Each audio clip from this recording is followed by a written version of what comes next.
Bien-aimés frères et sœurs, vous connaîtrez la vérité et la vérité vous affranchira. Ça, c'est pas moi qui le dis, c'est la Bible qui le dit. Mais moi, je vous dis mieux.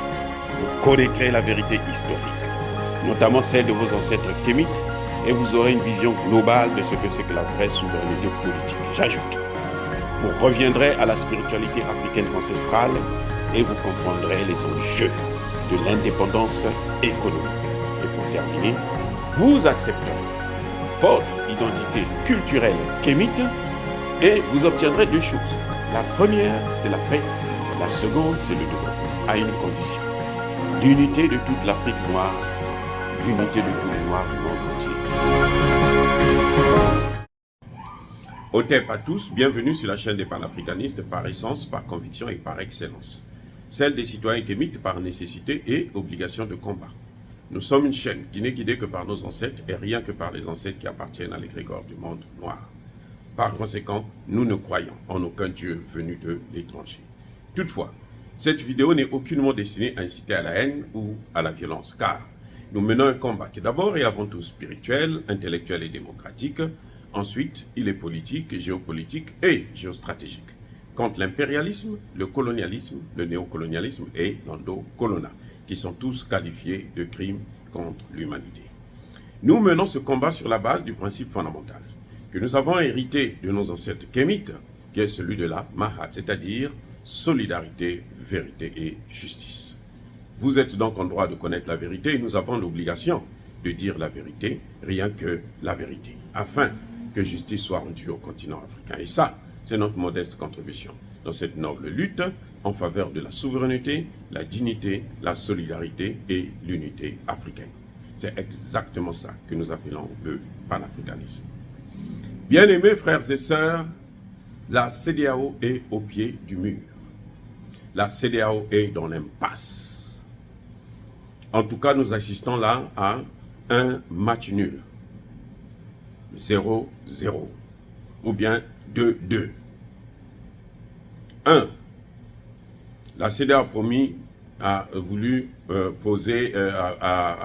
voulu faire une intervention militaire pour dégager le nouveau pouvoir du général Tchiani et ses collègues. Dégager le CNSP. Réponse. Organisation des pays anti-CEDEAO. Mali, Burkina, Algérie, Mauritanie, Guinée et d'autres voix se sont élevées. Du coup, on s'est dit, si on va vers une guerre, ça va embraser toute la région et probablement tout le continent africain. Ce que la CEDEAO voulait faire là, c'est le continent africain qui serait en feu et à sang, à feu et à sang. C'était tout le continent. C'est-à-dire que ça, c'était la plus grave erreur que Bola Tinubu plutôt aurait fait. Ce serait alors une catastrophe pour le continent. Je parle bien du continent africain. Eh oui. Et d'ailleurs, le Nigeria lui-même n'allait pas survivre à cette guerre. Les Occidentaux là, ils auraient profité de disloquer, de diviser, de partitionner, de balkaniser le Nigeria, ce qu'ils attendent depuis très très très longtemps. Donc, c'était là un jeu égal. Après, la CEDEAO a pris des sanctions économiques très très très sévères. Et la CEDEAO décide de négocier. Le général Tchiani dit, moi je ne négocie pas avec vous. Les États-Unis appellent Blinken, le secrétaire d'État américain, l'équivalent du ministre des Affaires étrangères, appelle. Tchiani refuse de lui parler. Tchiani dit, il va parler avec mes subalternes là-bas, d'autres, pas avec moi. Toi, tu n'es pas de mon niveau. Et qu'est-ce qu'il va faire? Il envoie son adjoint, ou son adjointe, une dame, Victoria Nolan. Elle vient jusqu'à Niamey. Il refuse de la rencontrer. Il n'a même pas rencontré le chef d'état-major. Il n'a même pas rencontré, comment vous l'appelez, Bazoum. Elle, plutôt, n'a même pas rencontré Bazoum. Elle est repartie bredouille avec seulement la garantie peut-être que, bon, moi, je ne veux pas faire venir les Russes ou Wagner. Voilà, et puis l'uranium, il va continuer à exploiter, piller l'uranium. Parce qu'elle est venue, c'est pour ça. Mais les Français, eux, ils avaient déjà dit, nous, on n'a pas besoin de partir, on n'a pas besoin de parler, nous, on ne te reconnaît pas, nous, on ne peut pas... Ok, puisque vous ne me reconnaissez pas, on va voir dans les faits. La CEDEAO, l'Union africaine, l'ONU envoie chacun un émissaire pour venir là-bas pour le rencontrer. Il dit, je ne vous reçois pas, restez là-bas. D'ailleurs, je ne peux pas vous recevoir parce que les conditions ne sont pas réunies. Toutefois, je veux négocier avec vous après. Et qu'est-ce qu'il fait entre-temps? Monsieur Tiani, le général, nomme des gouverneurs. Donc, il nomme des gouverneurs et il nomme un premier ministre, il nomme un chef d'état-major, il nomme tous les chefs militaires et le premier ministre, ce matin même, vient de présenter son gouvernement. Il a mis la CEDEAO devant le fait accompli. Il faut maintenant être fou pour lui demander de remettre l'ordre constitutionnel établi, remettre Bazoum au pouvoir. Il faut être fou pour faire une telle chose. Ça n'a plus de sens. Ça n'a plus de sens. Je ne sais pas si vous comprenez là où je veux en venir. C'est-à-dire que la CEDEAO a voulu mettre le général Tiani devant le fait accompli, avec des sanctions applicables immédiatement. Et les sanctions là sont tellement impopulaire sur tout le continent africain, au point où même l'ancien président Issoufou a écrit à la CEDEAO pour dire non, arrêtez avec ça. Il y a un ancien président nigérien qui a écrit à la CEDEAO pour dire arrêtez avec ça, vous êtes en train de faire souffrir la population pour rien. Ça y est. Donc là, même les sanctions, là, on ne sait pas ce qu'ils vont en faire. Parce que plus les sanctions vont rester, plus la situation de la CEDEAO sera impopulaire et très impopulaire. Et bon, on ne sait même pas si la CEDEAO, déjà, on ne sait pas quel est l'avenir de la CEDEAO là. Avec les pays comme la Guinée, le Mali, le Burkina Faso et le Niger, 4 pays, s'ils sortent de la CEDEAO est morte. Voilà ce qui est en train de se passer actuellement. Donc, le nouveau Premier ministre a présenté son gouvernement. L'agenda, là, la feuille de route, là, doit changer automatiquement. Et vous savez, il y a un problème. C'est que, ce qui n'est pas un problème, mais c'est-à-dire qu'en réalité, ce qui se passe dans ces cas, lorsque la CEDEAO a appris qu'il y a eu un coup d'État au Niger, le président de la CEDEAO, là, qui est l'aîné de Tiani, là,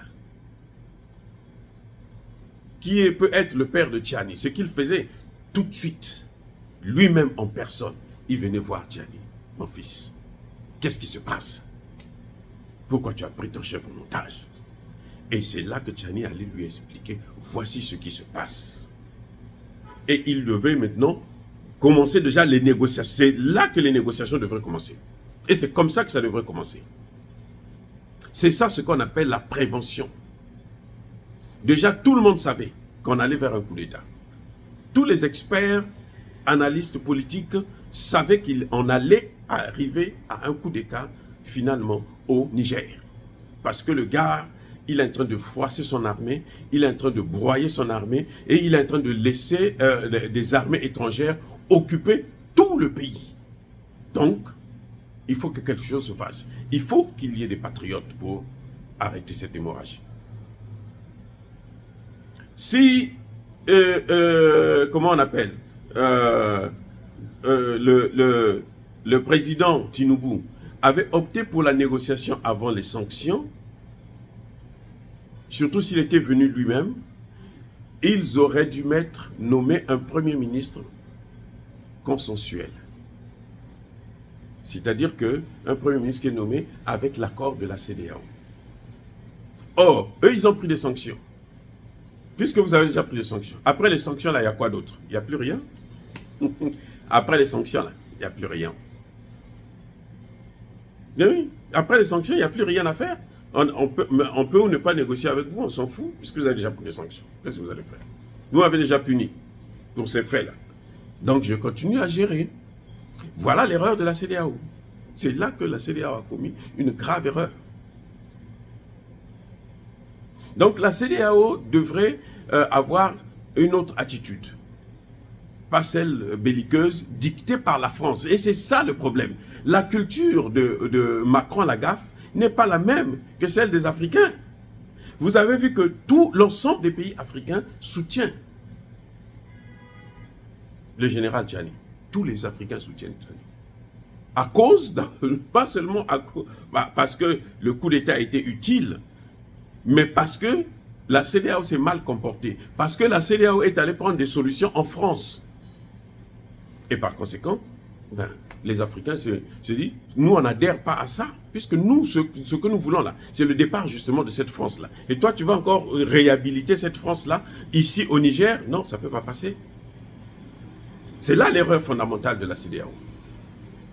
La CEDEAO décide de prendre une décision militaire, alors qu'elle sait qu'elle n'a pas le droit de le faire. Eh oui, les textes de la CEDEAO prévoient que, en cas, s'il faut rétablir un pouvoir en place, militairement, il faut avoir l'aval de l'Union africaine. Ça, c'est un.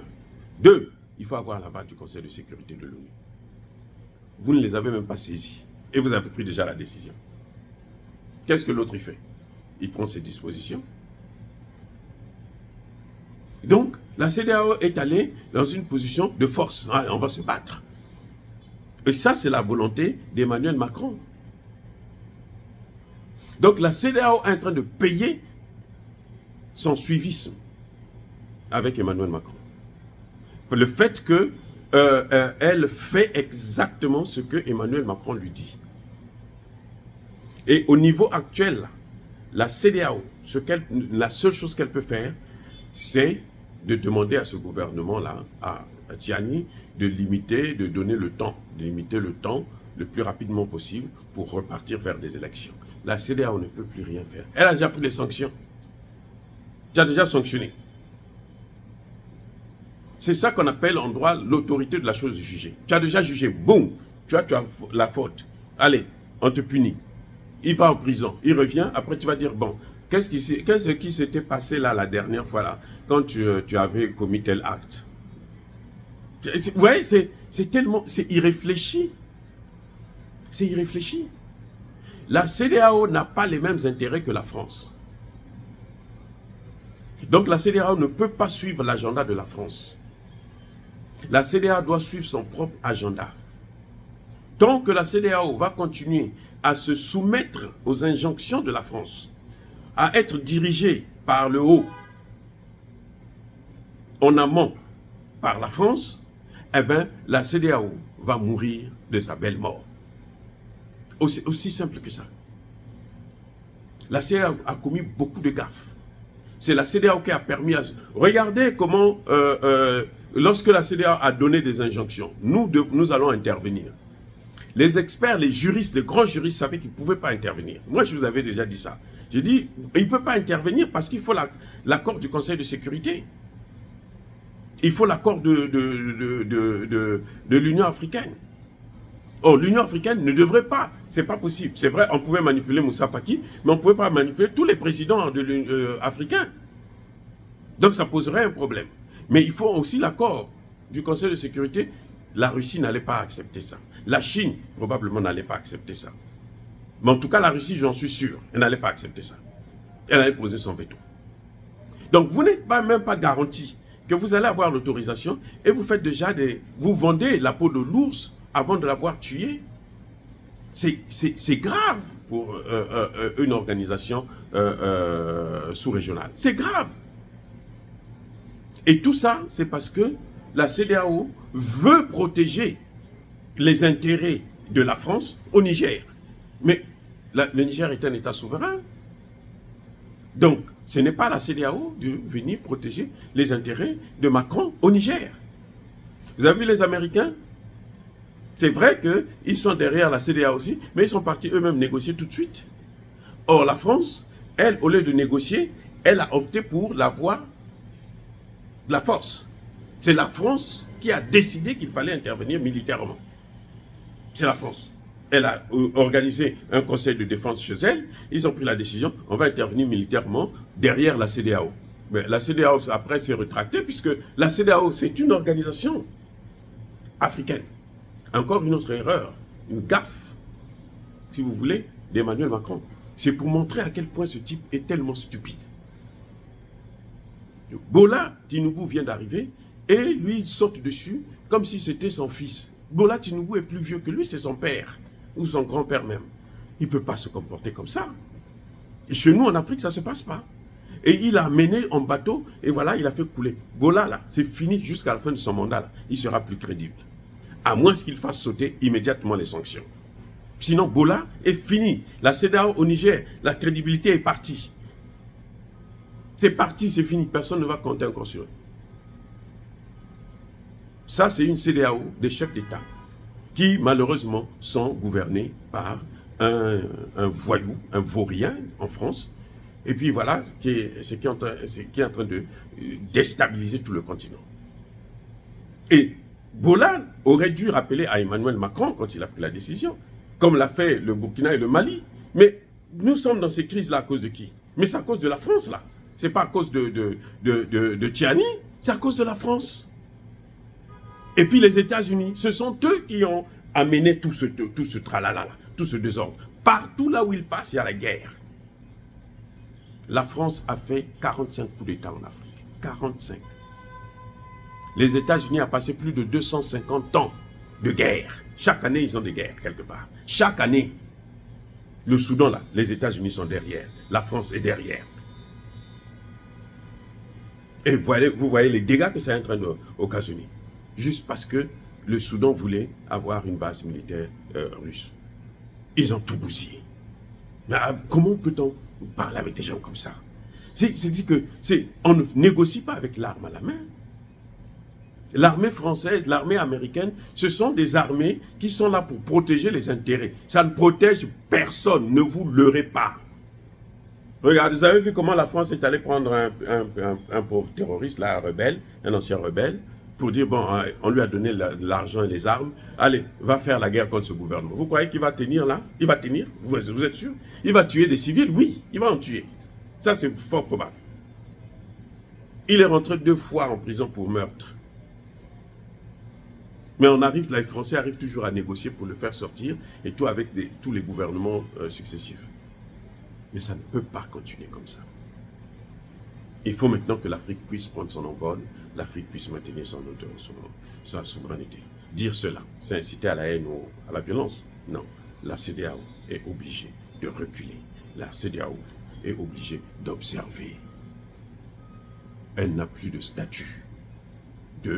Elle ne l'a jamais été d'ailleurs un État supranational. Non.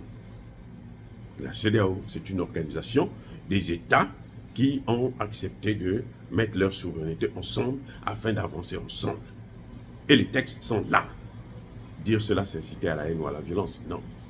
Encore une fois, bien-aimés frères et sœurs, soyez bénis, abondamment bénis par le Dieu de Kémit et par nos ancêtres angélisés. Mais que tous ceux qui persécutent le continent africain le pillent et le déstabilisent, qu'ils soient noirs, blancs, chinois, arabes, indiens, qui qu'ils soient maudits, punis, foudroyés, neutralisés, effacés, écrasés par ce Dieu de Kémit et par nos ancêtres angélisés. Vive l'Afrique éternelle. J'ai dit et j'assume.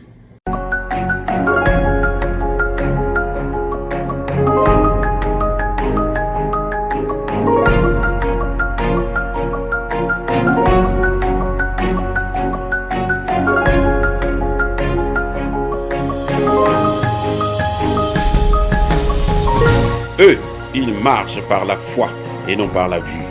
Mais moi, je vous conseille vivement de marcher par la connaissance scientifique et historique, notamment celle de nos ancêtres kémites, par les 5 sens et par l'intelligence. À vous, Abia.